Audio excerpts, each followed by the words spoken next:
partager, parce qu'on l'a partagé avec quelques personnes, c'est vous dire que ce travail qu'on fait de labour, en fait, hein, on peut vraiment prendre cette image effectivement de la terre, qu'on va labourer, c'est vraiment un travail de labour qu'on fait avec les émotions. Et il faut avoir ce courage, en fait, d'aller dans ces espaces-là.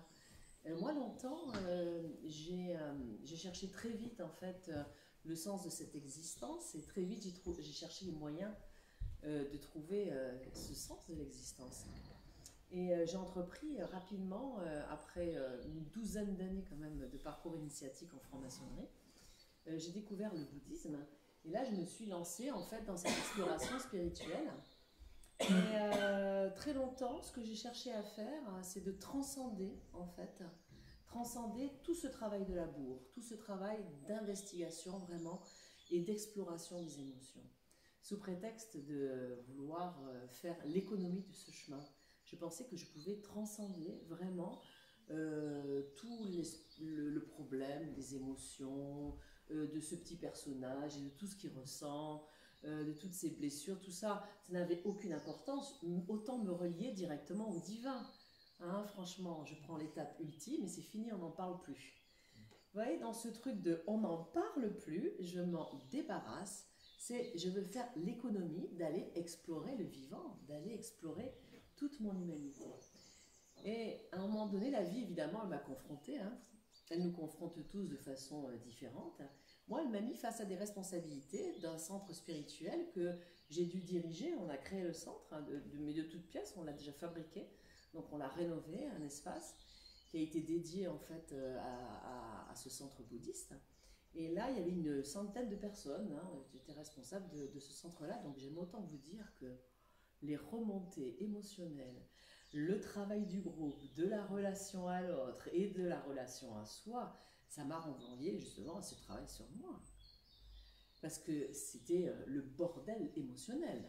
J'aime autant vous dire que quand on est dans un lieu spirituel où en plus on te demande de diriger, de prendre, et là vous voyez tout, le personnage qui veut bien faire, qui doit s'assumer, qui prend la responsabilité, la toute-puissance, l'explosion en face de tous les égos avec ton propre ego.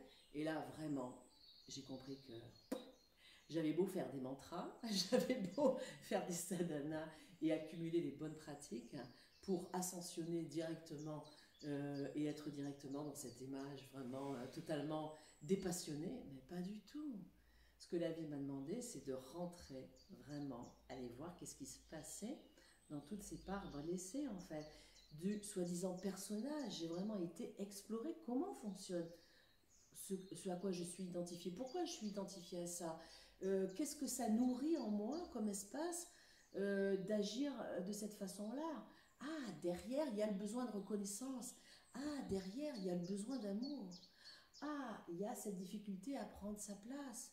Ah, il y a laisser la place aux autres. Mais pourquoi je ne laisse pas la place aux autres? Parce que moi-même, j'ai pas pris ma place.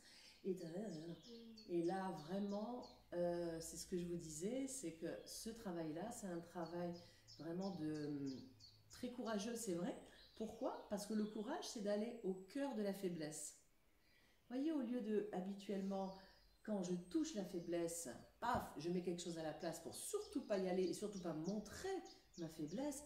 Là, au contraire, non seulement je m'y expose, mais je vais aussi rester avec pour voir qu'est-ce qu'il y a derrière cette faiblesse. Pourquoi je suis touchée, pourquoi je suis malheureuse, pourquoi je me sens rejetée, pourquoi je me sens abandonnée. Et ça a été vraiment un chemin d'exploration et de libération jusqu'à vraiment une libération depuis cet espace-là, depuis ce travail-là. Donc, d'abord, je vous félicite d'entreprendre ce chemin-là, et parce que c'est vrai que ça travaille avec un certain inconfort, et vouloir ascensionner directement sur des plans supérieurs, c'est malheureusement à la hauteur de notre capacité de descendre qu'on peut vraiment rejoindre des plans supérieurs, soi-disant supérieurs. Il n'y a aucun plan supérieur.